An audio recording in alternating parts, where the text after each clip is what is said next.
जी आज मैं न्यूयॉर्क में हूँ और आज एक मुझे बहुत ही गज़ब के पाकिस्तानी से मुलाकात हुई है और मैं इनकी स्टोरी आपके साथ शेयर करना चाहता हूँ। साबिर भाई, आप अपनी स्टोरी शुरू से सुनाएं कि वो कूड़ा चुनने से शुरू करें। Thank you so much Riyan भाई। मेरे बचपन का आगाज़ कूड़ा चुनने से हुआ था। जैसे मैंने आपको पहले बताया, मैं पाकिस्तान में जो झोंपड़ी में लोग रहते हैं उन्हीं में से एक हूँ। और मेरे अब्बू गधा गाड़ी चलाते हैं और मेरी अम्मी घरों में मासी के तौर पे काम करती है। और मुझे बचपन से मेरे अंदर एक बहुत बुरी आदत है कि मुझे पढ़ने का शौक था।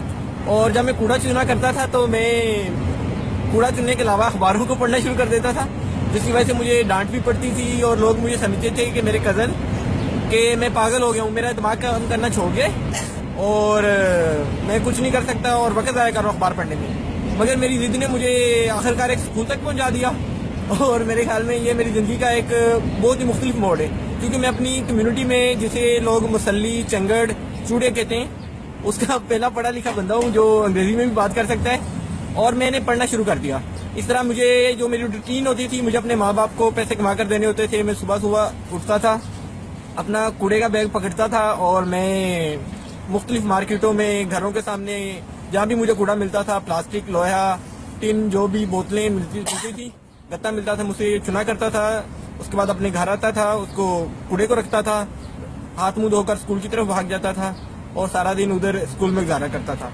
स्कूल पे भी मुझे बहुत से मुख्तलिफ तस्सुबात का सामना करना पड़ता था। जैसे मेरे साथ मेरे टीचर समझते थे कि मैं मसलियां दा मुन्ना थे, मेरा दिमाग काम नहीं कर सकता, दे कंसिडर्ड मी डम। और मेरे ख्याल में ये मेरे लिए ये एक बहुत बड़ी वो थी कि I have to prove myself, और मैं उसके लिए ज़्यादा दिल लगी से पढ़ता था। और मेरी एक आदत थी कि मैं रीडिंग करता था और जिससे मुझे बाकी स्कूल वाले बच्चों की निस्बत मुझे एक एज आता था कि मैं पढ़ सकता था। इसी तरह मैंने अपनी 5वीं जमात और 6वीं जमात से अंग्रेजी pass. I am feeling very emotional ध्यान। इसी तरह मैंने 5वीं और 6वीं जमात में अपनी अंग्रेजी पढ़ना शुरू किया और मेरे लिए अंग्रेजी सीखना एक बहुत ही मुख्तलिफ तजर्बा था। जैसा कि अंग्रेजी में बड़े हरूफ होते हैं, कैपिटल लेटर्स होते हैं और स्मॉल लेटर्स होते हैं, और मुझे बिल्कुल ये सेंस नहीं होती थी कि अगर हमारे पास बड़े हरूफ है तो मैं स्मॉल लेटर्स को यूज करने की क्या जरूरत है। इसने मेरा बहुत अच्छा खासा वक्त लिया। मगर मुझे पहली दफा जब अंग्रेजी से इंट्रोडक्शन हुआ तो मुझे एहसास हुआ कि पाकिस्तान में जिन लोगों को अंग्रेजी बोलना आता है उनको लोग मुख्तलिफ अंदाज में ट्रीट करते हैं। तो ये भी मेरे लिए एक बड़ा, मुझे बचपन से इस बात की रियलाइज हो गया अगर मैं इंग्लिश सीख सकता हूँ तो सोसाइटी मुझे मुख्तलिफ अंदाज में ट्रीट करना शुरू कर देगी। इसी तरह मैंने अंग्रेजी सीखना शुरू किया और मैंने अपनी 2 नोटबुक्स सिर्फ यही लिखने में कर दी। मुझे लगता था कि जो भी बंदा मेरा इंट्रोडक्शन ज्वाइनिंग राइटिंग से हुआ था और मुझे बड़ी अजीब लगती थी कि रिहान साहब जब आप ज्वाइनिंग राइटिंग लिखते तो वो ऐसे लिखा होता है कि किसी ने ये ऐसे लिख दिया है। तो मेरे लिए ये मैंने अपनी 2 नोटबुक्स इसलिए भरती कि शायद मैं अंग्रेजी लिख रहा हूँ। मुझे बहुत बाद में जब टीचर से थप्पड़ पड़े कि आपने 2 अपनी कापियां ज़ाया कर दी तो मुझे अंदाज हुआ कि ये अंग्रेजी ऐसे लिखी जाती। खैर मैंने अंग्रेजी सीखी, मैंने बड़ी शिद्दत से अंग्रेजी सीखी। मैंने टेंसेस सीखे, मैंने एक्टिव पैसिव वॉइस सीखे, मैंने डायरेक्ट इनडायरेक्ट सीखे, मैंने एनालिसिस करना सीखा।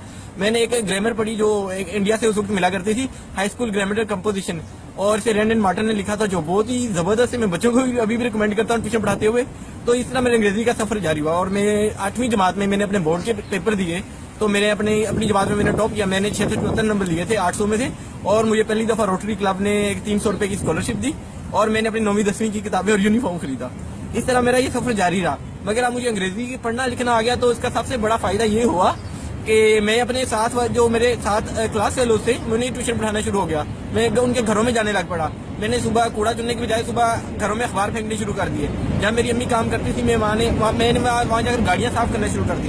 अब मैं पानी बेचने के अलावा गाड़ियाँ साफ करने का शुरू हो गया। यानी जैसे जैसे मेरी ये तलीम मिलती थी माशरे का रवैया भी बदलता गया। मगर मेरे अंदर एक वो जो तड़प थी ना कि मुझे पढ़ना है, वो मेरे अंदर और ही मुझे प्रेशराइज कर रही थी कि मुझे और पढ़ना है।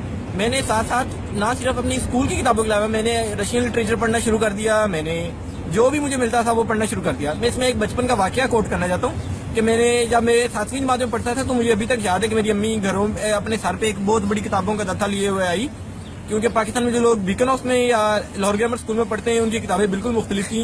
तो मुझे वो बड़ी, आज भी वो मेरी जिंदगी का बेहतरीन लम्हा है कि मैंने देखा मेरी अम्मी ने गठड़ी किताबों के नीचे रखी और मैंने उसमें देखा तो उसमें से एक नॉवल था जिसे मैं भी रेहान साहब को बता रहा था कि मेरे लिए वो दुनिया का मुकद्दस तरीन किताब है उस नॉवल का नाम मैं चाहूंगा कि हर बंदा वो नॉवल पढ़े जो जिंदगी में कोई सीखना चाहता है। उस नॉवल का नाम है ग्रेट एक्सपेक्टेशन और से बहुत मशहूर बरतानवी नॉवलिस्ट चार्ल्स डिकन ने लिखा है। और मेरे पास उस नॉवल का जो करेक्टर पिप है, मेरे लिए शायद वो किरदार पिप था कि पूरी दुनिया में जिसके साथ मैं रिलेट कर सकता था, जो मेरी तरह हालात में रह रहा था और अचानक उसे कोई बेनिफैक्टर मिल गया और वो उसकी लाइफ बदल गई। तो मेरे लिए ये बहुत ही लम्हा था और अभी भी मैं उस किरदार को अपने आप से रिलेट करता हूँ और अपने उससे मुझे हौसला मिलता है। और पता नहीं मुझे क्यों फील होता है कि अगर मैंने वो नॉवल ना पढ़ा होता तो मेरी जिंदगी बिल्कुल मुख्तलिफ होती, शायद मैं इस तरह ख्वाब ना देख पाता या इस तरह मैं बुलंद सोच का हामिल ना हो पाता। खैर, इस तरह मैंने अपना मैट्रिक किया, मैंने अकाउंटेंसी का डिप्लोमा किया, मैंने मुख्तलिफ जॉब करना शुरू कर दी, मैंने सोशल एक्टिविज्म में हिस्सा लेना शुरू कर दिया। मैंने यानी मेरे पढ़ने से मेरे बिल्कुल मेरा प्रोफाइल ही बदल गया, आप इसे कह सकते हैं। मैंने लिखना शुरू कर दिया, मैं ज्यादा शिद्दत से लोगों से मिलना शुरू हो गया। मेरे अंदर जो हसास कमतरी था कि मैं चूड़ा हूँ, मैं चंगड़ हूँ, मैं वो हूँ, वो अदब ने या लिटरेचर ने वो बदल के रख दिया। और मैं can I take a breath? Okay. इसी तरह मैंने मुख्तलिफ प्रोग्राम में अप्लाई करना शुरू कर दिया। मैं लाहौर कौंसलेट में एक खतून है जिनका मैं बहुत ही सदके दिल से शुक्रगुजार हूँ। उनका नाम कैथरीन किसर था। वो मुझे एक सोशल गैदरिंग पे मिली तो she was truly impressed by my story and उसे यकीन नहीं हो रहा था कि पाकिस्तान में ऐसे लोग भी होते हैं या इस कम्युनिटी से भी लोग पढ़ लिख सकते हैं।